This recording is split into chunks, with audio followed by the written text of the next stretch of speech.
Yes స్పందన. So important development సుప్రీంకోర్టులో ఒకటి అంటే ఇవాళ జరిగిన ఇప్పుడే జాయిన్ అయిన వీక్షకులకు చెప్పాల్సిందంటే ఒకటి 2-3 పాయింట్స్.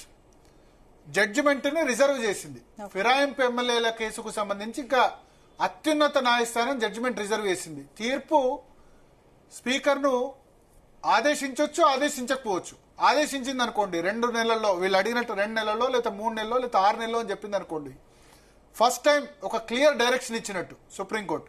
ఇంకా సుప్రీంకోర్టు ఇచ్చిందంటే ఏంది, మళ్ళా అత్యున్నత న్యాయస్థానం, దాని స్పీకర్ పాటించాల్సిందే. స్పీకర్ పాటించకుండా నాకు డైరెక్షన్ ఇవ్వలేదు అంటే మళ్ళీ అది రాజ్యాంగ సంఘర్షణకు దారితీస్తుంది, 2 వ్యవస్థల మధ్య సంఘర్షణకు దారితీస్తుంది. ఇప్పటి వరకు స్పీకర్ తరపున న్యాయవాది ఆర్గ్యూ చేసిందంటే ఇది జ్యుడిషియరీ, అది లెజిస్లేచర్ అధికారంలోకి జ్యుడిషియరీ రాకూడదని వాదించారు. సో ఇప్పుడు అన్ని ఆర్గ్యుమెంట్స్ విన్న తర్వాత కూడా సుప్రీంకోర్టు ఇప్పుడు ఒక నిర్ణయం తీసుకోబోతోంది, జడ్జిమెంట్ ఇవ్వబోతోంది. వాళ్ళు రిజర్వ్ చేశారు. సో పూర్తిగా తీర్పు కాపీ రాయబోతున్నారు, ఏదో నార్మల్ ఆర్డర్ కాదు.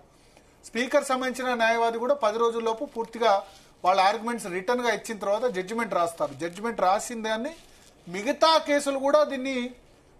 కేసుల్లో కూడా బైండింగ్ ఉండే అవకాశం ఉంది. అయితే ఒక కేసు ఉంది, మణిపూర్ సంబంధించిన కేసులో 3 నెలల్లోపు స్పీకర్ నిర్ణయం తీసుకోమంటే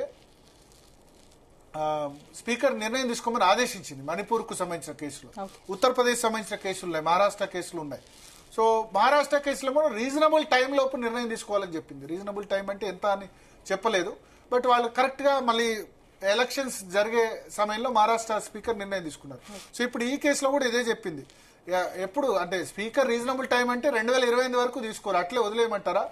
రాజ్యాంగ ఉల్లంఘన జరిగితే మేము చూస్తూ ఊరుకుంటాం అంటే మూడ్ ఆఫ్ ది కోర్టు మనకి ఏం కనబడుతుంది అంటే స్పీకర్ కు టైం లిమిట్ ఇచ్చే విధంగా కనబడుతుంది. అంటే మనం సుప్రీంకోర్టు జడ్జిమెంట్ ని ప్రెడిక్ట్ చేయడం కరెక్ట్ కాదు, కానీ వాదనలు జరిగిన తీరు, న్యాయమూర్తి చేసిన ఓరల్ కామెంట్స్ బట్టి చూస్తే వాళ్ళైతే స్పీకర్ కు అన్లిమిటెడ్ టైం అయితే ఇచ్చినట్టు మనకు కనబడట్లేదు. జస్టిస్ బిఆర్ గవాయ్ నేతృత్వంలో ధర్మాసనం ఆల్రెడీ 1 ఇయర్ క్రితం వీళ్ళు పిటిషన్ ఇచ్చారు. అయితే అభిషేక్ మను సింఘ్వి ఈ సందర్భంగా కూడా ఒకటి అన్నారు, వాళ్ళు స్పీకర్ కు పిటిషన్ ఇచ్చిన 1 వారం రోజులకే కోర్టులకు వచ్చేస్తున్నారు వీళ్ళంతా కూడా ఇటీవల. అట్లా అయితే ఎట్లా? స్పీకర్ కు టైం ఇవ్వాలి కదా తెలిసేందుకంటే ఇప్పటికే 1 ఇయర్ అయింది కదా, చాలా లేట్ అయింది కదా అని సుప్రీంకోర్టు ప్రశ్నించింది. అదే ఇంకొకటి మళ్ళీ ఇవాళ ఇప్పుడు హరీష్ రావు రేవంత్ రెడ్డి మధ్య జరిగిన కన్వర్జేషన్ ఇవాళ సుప్రీంకోర్టు ముందుకు వచ్చింది. ఇప్పుడే జాయిన్ అయిన వ్యూవర్స్ కోసం, హరీష్ రావు రేవంత్ రెడ్డి మధ్య అసెంబ్లీ చివరి రోజు కన్వర్జేషన్ జరిగింది. ఎందుకంటే అసెంబ్లీ సమావేశాల చివరి రోజు రేవంత్ రెడ్డి ఏమన్నారంటే, ఆయన ఏం కామెంట్ చేశారంటే, ఎట్టి పరిస్థితుల్లో ఉప ఎన్నికలు రావు, గతంలో రాలేదు ఇప్పుడు రావు. గతంలో అంటే బీఆర్ఎస్ హయాంలో 2 సార్లు ఫిరాయింపులు జరిగాయి, 2014లో కూడా ఫిరాయింపులు జరిగాయి. అప్పుడు టీడీపీ శాసనసభ పక్షాన్ని మొత్తాన్ని విలీనం చేసుకున్నారు, తలసాని శ్రీనివాస్ యాదవ్ ని మంత్రివర్గంలోకి తీసేసుకున్నారు, టీడీపీ శాసనసభ్యుడిని ఏకంగా మంత్రి చేసేశారు. అప్పుడు 2018 నుంచి జరిగినప్పుడు 2018 తర్వాత బీఆర్ఎస్ లోకి 12 మంది కాంగ్రెస్ ఎమ్మెల్యేలు ఫిరాయించినప్పుడు కూడా బై ఎలక్షన్స్ మంత్రి పదవులు కూడా ఇచ్చారు. అప్పుడు సబితా ఇంద్రారెడ్డికి మంత్రి పదవి ఇచ్చారు. తలసాని శ్రీనివాస్ యాదవ్ కేమో విలీనం కంటే ముందే మంత్రి పదవి ఇచ్చారు. టీడీపీ విలీనం జరగడానికి 1 ఇయర్ సమయం పట్టింది. 1 ఇయర్ పాటు అప్పుడు కూడా స్పీకర్ నిర్ణయం తీసుకోలేదు. అప్పుడున్న మత్సూనాచారి గాని, పోచారం శ్రీనివాస్ రెడ్డి కూడా, ఇప్పుడు పోచారం శ్రీనివాస్ రెడ్డి దానికి మనకు కాంగ్రెస్ పార్టీలోకి ఫిరాయించిన పరిస్థితి. సో ఆయన కూడా ఈ 12 మంది ఒకేసారి పోలేదు, వాళ్ళు విడతల వారిగా పోయారు.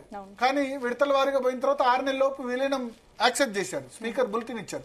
కానీ అప్పుడు కాంగ్రెస్ పార్టీ అంత ఓనర్షిప్ తీసుకొని గట్టిగా కోర్టులో ఫైల్ చేయలేదు. బీఆర్ఎస్ కు కాంగ్రెస్ కు అదే తేడా. అప్పుడు కూడా ఫిరాయింపులు జరిగాయి. నైతికంగా అది కరెక్టా అంటే కరెక్ట్ కాదు. కానీ ఇప్పుడు బీఆర్ఎస్ చూడండి, అంటే ప్రాంతీయ పార్టీ కాబట్టి గతంలో మీరు చేశారు, ఇప్పుడు మేము చేస్తున్నామని కాంగ్రెస్ నేతలు బహిరంగంగానే అంటున్నారు. అయితే గతంలో చేసినప్పుడు వీళ్ళు కాంగ్రెస్ లీగల్ గా గట్టిగా ఫైట్ చేయలేదంటారు, చేస్తే ఈ విధంగా వచ్చేది. ఇప్పుడు చూడండి, వీళ్ళు లీగల్ గా చాలా గట్టిగా ప్రాంతీయ పార్టీ కాబట్టి అప్పుడు కేవలం బట్టి విక్రమార్క సిఎల్పీ లీడర్ ఉన్నారు. కాంగ్రెస్ పార్టీ అంతా ఓన్ తీసుకొని ప్రతిష్టాత్మకంగా తీసుకొని ఫైట్ చేసి ఉంటే వేరే విధంగా వచ్చుండేదేమో. కానీ ఫైట్ చేయకపోవడం వల్ల ఇప్పుడు బీఆర్ఎస్ సమయంలో ఇప్పుడు ఆ ఎమ్మెల్యేలు కూడా భయం పట్టుకుంది. నెక్స్ట్ ఎవరైనా పార్టీ ఫిరాయించాలంటే కూడా భయం పట్టుకునే పరిస్థితి మనకు కనిపిస్తుంది. ఇదే సందర్భంలో ఇవాళ ఇంకొక ముఖ్యం, మళ్ళీ ఇప్పుడే జాయిన్ అయిన వ్యూవర్స్ కోసం, సీఎం రేవంత్ రెడ్డి గురించి అసెంబ్లీలో రేవంత్ రెడ్డి హరీష్ రావు మధ్య జరిగిన కన్వర్జేషన్ ను బీఆర్ఎస్ మరొకసారి బీఆర్ఎస్ తరపు న్యాయవాది ఆర్యమా సుందరం సుప్రీంకోర్టు దృష్టికి తీసుకొచ్చారు. ఆ ట్రాన్స్క్రిప్ట్ అంతా కూడా రేవంత్ రెడ్డి ఏమన్నారు, హరీష్ రావు ఏమన్నారు అని చెప్పినప్పుడు సుప్రీంకోర్టు ఏం అబ్జర్వ్ చేసిందంటే అభిషేక్ మను సింఘ్వి ఎవరైతే తెలంగాణ శాసనసభ పక్షం నుంచి ఆర్గ్యుమెంట్ వినిపిస్తున్నారో ఆయనతో మీ సీఎం మీద ఇంతకుముందే చర్యలు తీసుకుంటే అయిపోయి ఉండేది. అంటే ఇంతకుముందే కోర్టు చర్యలు అంటే కంటెంప్ట్, కోర్టు ధిక్కరణ నోటీసులు ఇచ్చే అధికారం హైకోర్టుకు సుప్రీంకోర్టుకు ఉంటుంది. కంటెంప్ట్ నోటీసులు ఇంతకు ముందే ఇచ్చుంటే బాగుండేది. ఇప్పుడు ఆ విధంగా మనం చేశాం కానీ బట్ కంటెంప్ట్ నోటీసులు కనుక ఇస్తే ఎప్పుడు ఇంతకుముందు అంటే కవిత కేసులో కవితకు బెయిల్ వచ్చినప్పుడు ఆయన బీఆర్ఎస్ బీజేపీ మధ్య లాలూచి జరిగింది కాబట్టి బెయిల్ వచ్చింది అన్నారు. సో చాలా పొలిటికల్ కామెంట్ చేస్తారు బట్ సుప్రీంకోర్టు దాన్ని కొంచెం సీరియస్ గా తీసుకుని అప్పుడు కొంచెం ఆగ్రహం వ్యక్తం చేయడంతో రేవంత్ రెడ్డి అప్పుడు క్షమాపణ చెప్పారు.